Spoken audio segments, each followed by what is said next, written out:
Olá e vamos a mais um vídeo da série Memórias do Tabuleiro.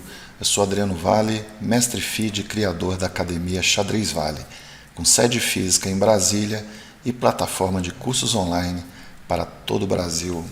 Mais informações na descrição do vídeo. A partida que eu trago hoje aqui na série Memórias do Tabuleiro é uma das lembranças mais antigas que eu tenho. Foi no primeiro torneio que eu joguei, foi em 1980. Eu ainda ia fazer 16 anos, estava quase com 16 anos, né? E essa partida foi marcante, muito marcante, me motivou muito, né? Porque eu já tinha estreado no torneio com uma derrota, uma partida que foi uma verdadeira pelada, né? Cheia de erros dos dois lados.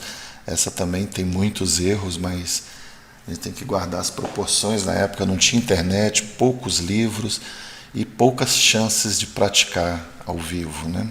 Então eu já tinha conhecido o Paulo Gião através de um outro amigo, um amigo comum, e depois nos tornamos amigos, né? Eu ia na casa dele, ficava impressionado com os livros de xadrez que ele tinha e com um jogo de peças maravilhoso lá, um jogo de madeira lindo, né? Que hoje não nem encontra mais. Um jogo que é uma marca antiga chamada Bonato, que agora mudou para Botticelli, é a mesma fábrica, só que não fabricam mais o design dessas peças, que depois, alguns anos depois, eu consegui ganhei de presente um jogo de peças desse. Eu também lembro até do cheiro da madeira eu abrindo a caixa. Então são memórias que vão ficando e fazem parte aí dessa paixão que a gente vai desenvolvendo pelo xadrez, né? Então, ia jogar com o Paulo Gião na quinta rodada, o que aconteceu no torneio que eu perdi a primeira, depois ganhei 3 por WO, incrível, né? O torneio era num domingo e organizado pelo professor Antônio Vilar na Universidade de Brasília, UNB. Até hoje o Vilar organiza torneios, agora em outro formato, mas quem sabe já foi porta de entrada para muitos jogadores aí no mundo do xadrez. E para mim esse torneio do Vilar foi muito importante, abriu várias portas assim de contatos e eu vi que poderia jogar xadrez com mais frequência, não só no circuito familiar, ali, né? No círculo familiar. Então eu comecei com E4, que era o lance que eu jogava na época, né? Depois que você começa a jogar, principiante, quase todo principiante joga E4, e eu não era diferente. Depois, acho que no ano seguinte, eu peguei um livro do Pacman, Aberturas Cerradas, né? Em espanhol, e estudei o capítulo lá da inglesa, comecei a jogar em inglesa, me desprendi bastante da teoria, e para mim foi muito importante, que eu já estava estudando a estratégia do Pacman, e comecei a jogar em inglês, e isso representou um salto assim no meu jogo, nos meus resultados. Então veio esse lance B6, que é a defesa Owen, foi um choque para mim. Imagina que eu estou saindo do nível aqui de xadrez caseiro, jogando o primeiro torneio, aí veio o B6, eu joguei D4 seguindo os princípios, ele desenvolveu, eu desenvolvi, ele jogou C5, e aqui já começou a ficar com uma cara de siciliana, talvez fosse melhor. D5, eu joguei cavalo F3, C toma D4, e aqui eu já inventei um pouquinho, tomei de dama, mesmo levando esse ataque, eu voltei para D2 e queria fianquetar o bispo na ala da dama.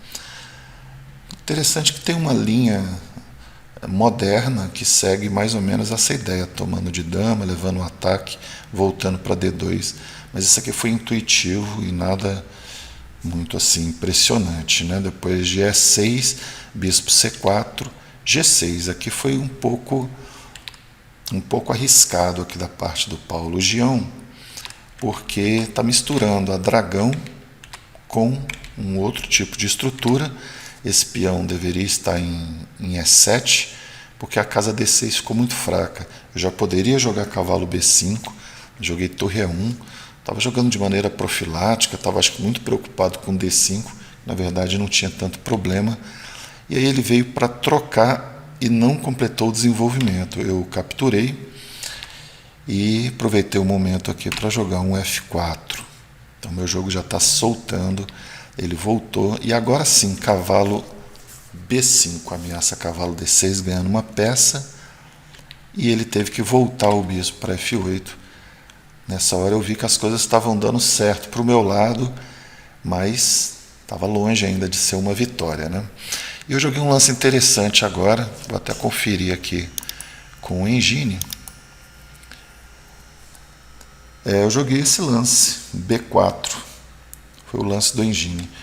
O Engine já aponta uma vantagem decisiva, desde que eu joguei cavalo B5, o jogo ficou muito bom aqui, né? Então B4 para tirar o cheque em C5, não tem nenhum problema aqui nessa diagonal, e abrindo uma grande diagonal para o meu bispo, aproveitando que o bispo dele saiu. Aí ele veio com A6, eu entrei, estava só esperando, ganhando um tempo aqui com B4 para depois jogar cavalo D6. Ele atacou meu bispo, bispo B3, defendendo C2, estou pronto para jogar bispo B2. Dama C7, trocar as damas alivia a posição, mas eu troquei e joguei bispo B2 na grande diagonal. Veio F6, parece que é forçado, né? F6. E aí eu joguei F5. Estava querendo abrir, estou pressionando aqui. Posso jogar um E5 depois também, né? E aqui melhor seria E5, como o Engine aponta. Ainda assim daria uma vantagem, as brancas continuariam com a vantagem, mas que já tinha diminuído bastante. Quer dizer, o Engine não gostou do F5, apesar de acabar tendo levado à vitória esse lance, porque aqui o Paulo Gion jogou G toma F5, eu capturei, agora estou ameaçando ali em E6, e ele veio com E5, talvez imaginando que agora passou o pior, né, que ia jogar E5, né, ou D5, desenvolver o cavalo, tentar atacar esse peão. Só que aqui eu consegui enxergar o tabuleiro todo, ver as duas torres soltas e consegui encontrar esse lance, torre toma E5. Um lance simples, né, de ataque duplo, mas para mim, na época, foi motivo de um orgulho muito grande ter encontrado esse lance. Fiquei realmente empolgado. Então, torre toma E5, ele jogou o cavalo E7, eu voltei a torre, estou atacando F6, ele jogou D5, não, jogou torre F8, estou ameaçando F6, né? Aí eu dobrei as torres, ele jogou D5, defendendo aqui o cavalo, eu entrei em F6, atacando 2 peões, já tinha ganhado 1, e aqui Paulo João abandonou, vantagem decisiva. Então essa partida, apesar de ter seus defeitos, né, não foi uma partida de alguém que estava começando. Essa partida me trouxe muita motivação. Eu decorei a partida até hoje, eu tenho ela decorada, ela não tem nem planilha, eu tenho nem banco de dados, você encontra essa partida. Claro, nessa época nem tinha computador, né? Década de 80, o computador só foi vir década de 90, anos 95 mais ou menos, né?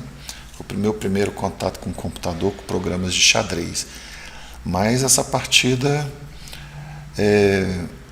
foi marcante. E outra coisa que aconteceu nesse torneio que foi muito importante, que quando eu perdi a primeira partida, eu fui para o colégio fazer o segundo grau na época, e na entrada do colégio encontrei uma professora que eu nunca tinha conversado. Ela perguntou como é que tinha sido o final de semana. Eu falei, mais ou menos, perdi uma partida ontem, isso tinha sido no domingo a partida, né?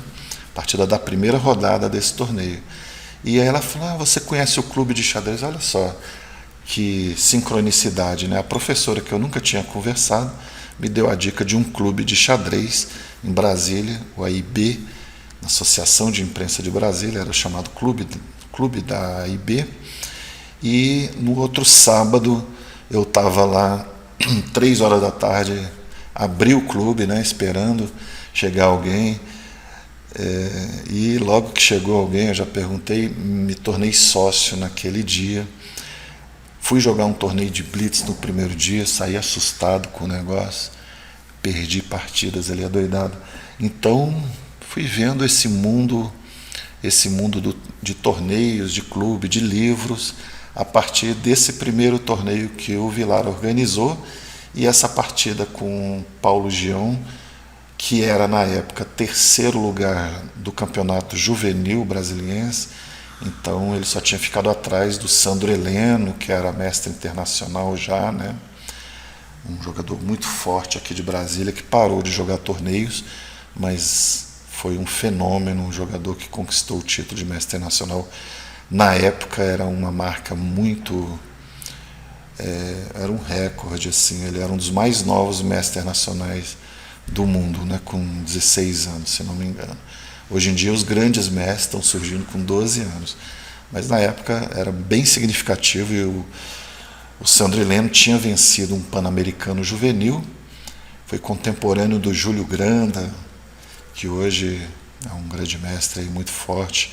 E o Sandro, se continuasse, se na época existisse mais torneios, mais motivação, acho que teríamos aí um grande mestre.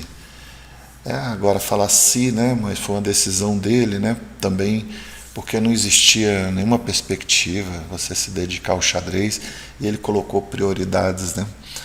E então essa época tinha esse jogador, né, o Sandro Heleno, muito forte, e o Paulo Gião era um jogador que jogava ali já com o Sandro Heleno, jogava torneios na ASBAC, torneios internos, né?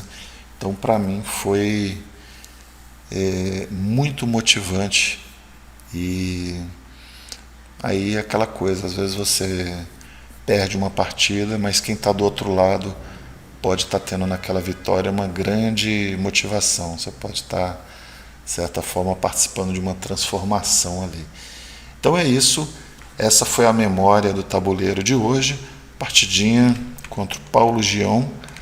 Não foi, eu acho que ela foi boa pela experiência, pelo grau de experiência que eu tinha e por ter encontrado esse lance aqui que para mim foi assim um lance fantástico, mas hoje eu vejo que é bem mais simples, né?